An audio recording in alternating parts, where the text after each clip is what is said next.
Attention! Diamond Dogs! Even with Skullface dead, our brothers are unavenged. And the 팬텀페인 he brought us lives on. Cypher is still out there. We know they've planted spies, parasites among us. Watch the man to your left, to your right. Assume nothing. Report everything. It's the only way to protect ourselves. From here on out,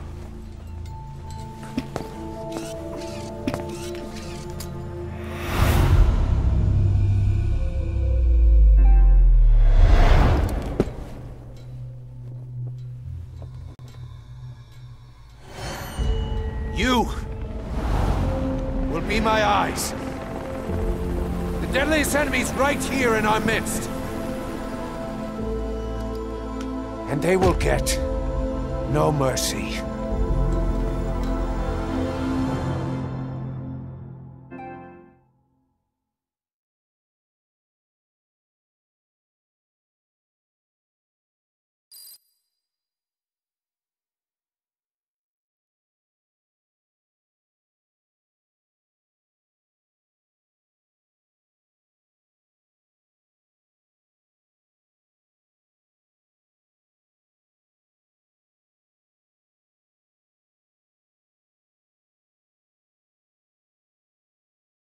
Unit function added.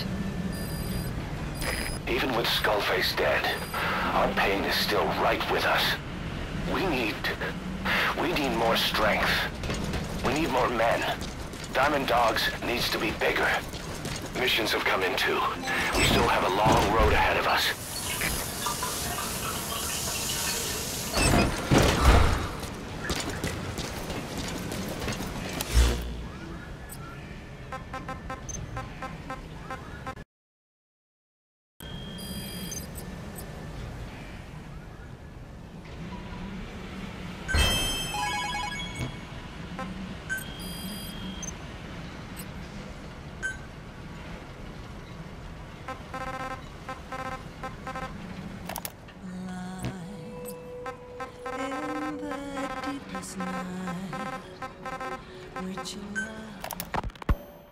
Emmerich didn't go with depleted uranium for Sahelanthropus' armor because of its strength. He had nukes in mind. Exactly. It's meant to use its body as the fuel component for a nuclear weapon. Sahelanthropus uses built-in uranium enrichment archaea to melt its own body and extract uranium-235 from the depleted uranium in its armor. Those archaea perform the enrichment in an extremely short time. The concentration jumps by a factor of several hundred, from 0.2% to over 90%.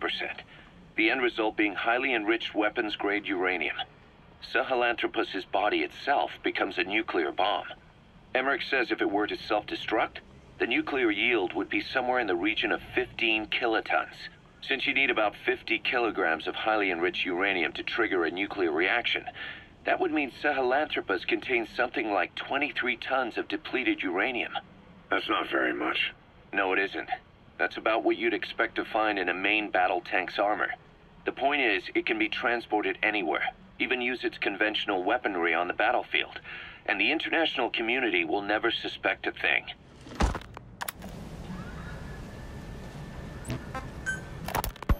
I just received word from the R&D team and the transport team out of Afghanistan. They finished installing Sahelanthropus on the base. It's ours now. All right. Don't let any of the staff touch that thing. Especially Emmerich. Of course. That guy's crush on Sahelanthropus is beyond a joke. Guess he really wants to see his tech stand on its own two legs this time. That's not gonna happen. I know it. So you've got no plans to make it operational again? Damn right. Boss, I want to hear it straight from you. Hear what? What the hell do you want with that thing? The drive is busted. It's not like it has a nuke on board. Even if the metallic archaea could turn it into a nuclear weapon, all it can do is self-destruct. Sahelanthropus just isn't a weapon anymore. It'll draw unwanted attention without even being a deterrent. I know. The weapons development... I just received word from the R&D team and the transport team out of Afghanistan. They finished installing Sahelanthropus on the base. It's ours now. All right. Don't let any of the staff touch that thing. Especially Emmerich. Of course. That guy's crush on Sahelanthropus is beyond a joke. Guess he really wants to see his tech stand on its own two legs this time. That's not gonna happen. I know it. So you've got no plans to make... was throwing in a little extra. If it means a bigger paycheck for you and me, why not? I kind of like it. Something to take the edge off after the fight. Yes. Have you ever heard of a merc on the dumb dude? I just received word from the R&D team and they finished... All right, don't let any of the staff touch that thing. Of course. That guy's crush on guess he really wants to... That's not gonna happen. I know it. So you've got no plans to make it operational again? Damn right. Boss, I want to hear it straight from you. Hear what? What the hell do you want with that thing? The drive is busted. It's not like it has a nuke on board.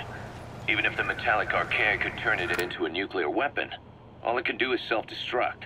Sahelanthropus just isn't a weapon anymore.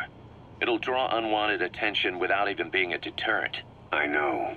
The weapon's development strut sank 2 feet under that thing's wake. That's 1 year's drop in a single night. We've started on reinforcing the strut, but there's no guarantee it'll hold up if a storm hits. I know that too. Boss, why keep it? It's a mark. Us Diamond Dogs, we don't have a country to call home. That means we have no past, nothing to prove that we lived. Every one of us threw it all away when we came here. Sahelanthropus is a symbol to show that the likes of us brought at least one crisis to its end. A mark in history. So we can't just fade away. It's of no practical use to us. But we still need it. A symbol of what we've done. I'm glad I sounded you out on this. Snake, on behalf of all of us, I want to thank you. I don't need gratitude. I need security. Keep Emmerich away from that thing. Roger that. You said that the nuke Skullface was trying to spread around the world were equipped with a failsafe. Something that could shut them down at will. His will. Quite so. After all, he needed a guarantee that a buyer wouldn't simply turn the weapons back on him. So how can they be stopped? The criticality trigger, that is, the detonator, is a complete black box design. Any attempt to dismantle it causes it to melt in seconds, using the corroding archaea.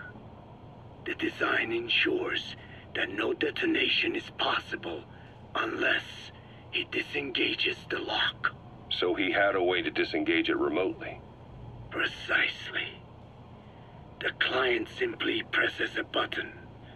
At that moment, the detonator begins transmission with a surveillance satellite. The satellite reports to him how the client is trying to use the nuke. If he does not object, the lock is disengaged. But if it's a risk to him in any way... The detonator melts down. The same is true if detonation does not occur within a preset time after the lock is disengaged.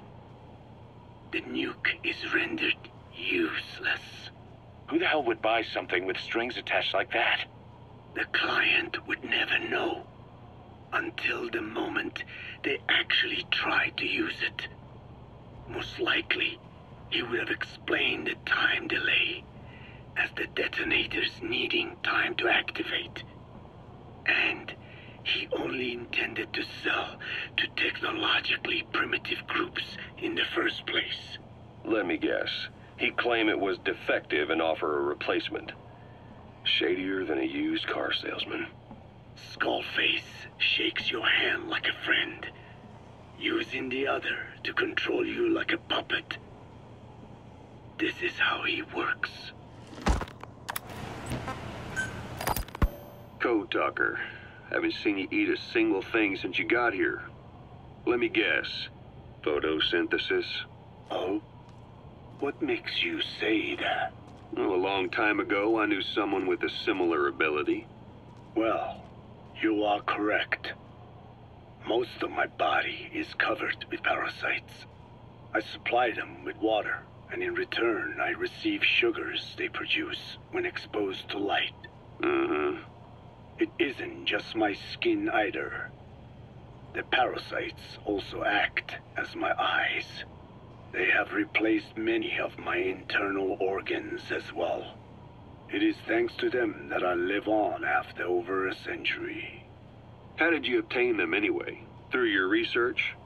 I would like to say as much, but there is more to it than that. Let me take you back 20 years. I had hit a dead end with my parasite research. Then I was approached by a foundation. They said they had a sample of an unusual strain of parasite. Which foundation? Apparently, they had links to ARPA. But that is all I learned. I was somewhat ignorant of the ways of the world. Just being able to study it was enough for me. Yeah, I've heard that before. Go on. Half in doubt, I visited them to discover the body of an old man. Well, to be precise, his partial remains. A collection of parts, you could say. The man had died in an explosion. An old man, you say? His flesh had not decomposed. In fact, the tissue's cells were still metabolizing. The parasite had infected, or should I say assimilated with, the tissues, and was keeping them alive. I became obsessed with studying the body parts, foregoing food and even sleep. Every day was filled with new discoveries. The parasite's biology, internal anatomy, life cycle. But there was only so much I could learn through observation. And so I made a decision. To truly know the parasites, I had to live with them. So, you implanted them inside you from the dead man's flesh? Correct. It was quite a gamble, whether or not they would adapt to me. But fortunately, it appears I was compatible with them. Or perhaps, through my many years of research, my immune system learned to tolerate them. Were they that body's only parasite? Yes. However, there was a separate specimen that supplied its host with adrenaline in response to pain, and yet another that could control insects at will through secreting heterogeneous pheromones. I wanted exposure to them, to take them into me, but my wishes were denied. Their records, though, provided clues that helped advance my research. Would you care to join me? A life spent never worrying about food is a most wonderful one. I think I'll pass. But thanks. This has been helpful.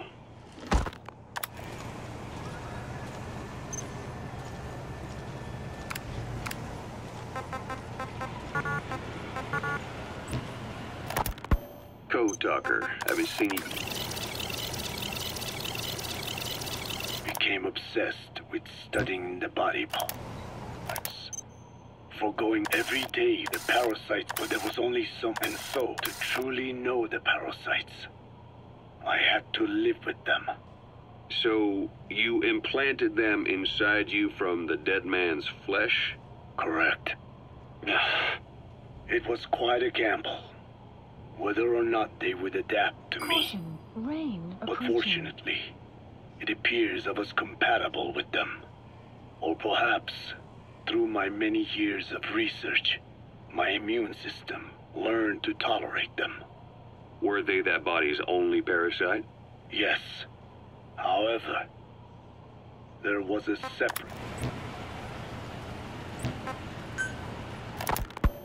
Skullface has finally burned out. The world is rid of his existence at last. Was he still alive? You could say that. But you could also say he'd been dead for decades. What's that supposed to mean? Biologically speaking, it's hard to say how much was his life. Side effects from the treatment? No. The primary effect. keeping a dying host alive as long as possible. That is the whole point. But in the end, he grew too dependent on his... Skullface has finally burned out. The world is rid of his existence at last. Was he still alive? You could say that. But you could also say he'd been dead for decades. What's that supposed to mean? Biologically speaking, it's hard to say how much was his life. Side effects from the treatment? No, the primary effect. Keeping a dying host alive as long as possible. That is the whole point. But in the end, he grew too dependent on his children. As if he had any other way to keep on living. He first underwent parasite therapy before the Soviet Union became his home. His body was horribly burned. Fire washed across his thin young frame and stole his skin and his throat, even his lungs. Only through repeated therapies could the parasites keep him alive. Most of his life became something the parasites gave to him. And then he lost the ability to die. That is correct. The parasites live on past the host's death, still aiding cell composition. At that stage, there is no way to extract them from the host cells. There is no way of knowing when the last cell of Skullface's body would die. The only choice was to burn the whole thing. And his children, along with it. And I am one to talk. When my life is snuffed out, I expect you to treat my body the same way. And when I burn, I will truly be one with my children for the first time. You say there were 3 English vocal parasites? According to Skullface, yeah. Skullface had 2 of the English strain with him. You burned both of them. There was an oil fire. I tossed him in. So that just leaves 1. And you tell me Skullface said he used it. He said it was very close to me. Very close. One of your comrades. Or someone ordered to kill you. Or he could have been speaking metaphorically. Metaphorically? Close to your spirit. Close to your heart. Someone who either loves you or despises you. The second one makes a long list. Whichever it is, act with caution. Skullface implanted someone with the English language strain. Who it is irrelevant. Why? I tell you what Skullface really meant. Very close to you means you will be exposed. All the infected here have been given the Wolbachia. Even if the vocal cord parasites infect them now, they cannot reproduce. But if there's a different host among us, host to the English strain. If that were the case, we'd see the symptoms. What about the non-English speakers? We have plenty of those, but the staff use English as a common language. But if that someone has not spoken English yet, and begins to speak it now, there'd be another outbreak. The final mating pair of the English strain must be found immediately. Skullface is gone, but his threat still remains. On this base, do you see what the final mating pair is? With him dead, those parasites are the stain he wished to leave upon the world. His thirst for vengeance. In the flesh. Think.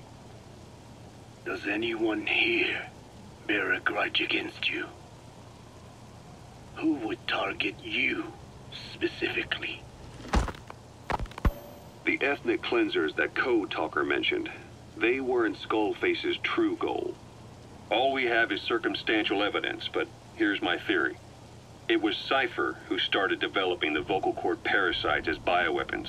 parasitic weapons, and Africa was the testing ground for them. As Code Talker said, their purpose is the ethnic cleansing of only those who speak a particular language. So they could do a weapon of mass destruction to eradicate specific groups, races, ethnicities, or colonies by the language they speak. Or a kind of absolute language control. Or maybe a tool for those arrogant fools to build some misguided utopia. I can see plenty of uses for them. However, in practical terms, they wouldn't be as dangerous as you'd think. Counteracting the parasites is easy, after all. Cut them out of your throat to save your life, or just don't talk. That also prevents the infection from spreading. So if the international community were to find out about them, they'd no longer be the threat they were conceived to be. In which case, their targets would be limited to minority groups as a deterrent or a terrorist tool. It's hard to imagine Cypher developing something like that as a main weapon for their arsenal. That leads me to think we've only tugged on one little thread in Cypher's grand tapestry. An obscure corner of their work, possibly forgotten altogether. In any case, things changed. When Skullface was forced to relocate to Africa and he saw that thread dangling. All the time he continued that research, he was secretly following his own agenda. The ethnic liberator parasites. His English language strain. Skullface said there were only 3 samples of the English language strain parasite, and I think we can believe him. Bringing his ethnic liberator's plan to fruition depended on creating an English version of the vocal cord parasites at all costs. But an English strain would have been useless to Cypher. Worse, it could have destroyed everything they'd built. It was the one type they couldn't allow. That means Skullface was forced to develop his English strain out of sight of Cypher's network. Naturally, he couldn't use the greenhouse facility Cypher had set up and filled with guinea pigs. Skullface must have found some secret place to create his precious few English parasites, hiding all evidence like a man cheating on his wife. Somewhere, an entirely standalone environment. And when his plan entered its final phase, he must have made the place disappear. Some little room, could be anywhere, but now nowhere at all. We'll never know where he did it, but to elude Cypher's surveillance, it couldn't have been big. I believe Skullface was telling the truth. There were only ever 3 samples of the English language strain. Why activate Sahelanthropus in Afghanistan? This is how Skullface...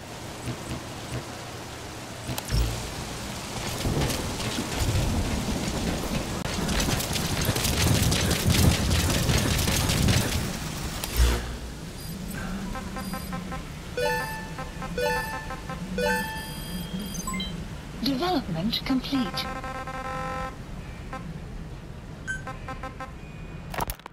Why activate Sahelanthropus in Afghanistan? This is how Skullface wanted things to play out. The Soviet Union secretly develops a new type of nuclear weapon and successfully deploys it in Afghanistan. Revealing the existence of Sahelanthropus results in a return to the glory days of the Cold War. The threat it poses reignites the nuclear arms race between the world's major powers. The demand for nuclear weapons increases around the globe. What if you then introduced a nuclear weapon anyone could get their hands on? Non-nuclear nations, militant groups of all shapes and sizes, they'd all jump at the chance. Sahelanthropus was a marketing tool to sell nukes all around the world. But I think it's safe to say that plan was stamped out before it got up and running. The world's intelligence agencies never did turn up anything conclusive on it. After all, Sahelanthropus vanished before word could spread. Everything that's happened is already a fading memory, never to join the pages of history. Except for Cypher. Cypher won't forget. They'll already be working on something, quietly, beneath the surface. They'll use the pieces of data scraped together from this incident to build their own bipedal weapon. It'll take them a long time to complete it, but for now, the greed sector have found their new life's work. We'll have to be ready too.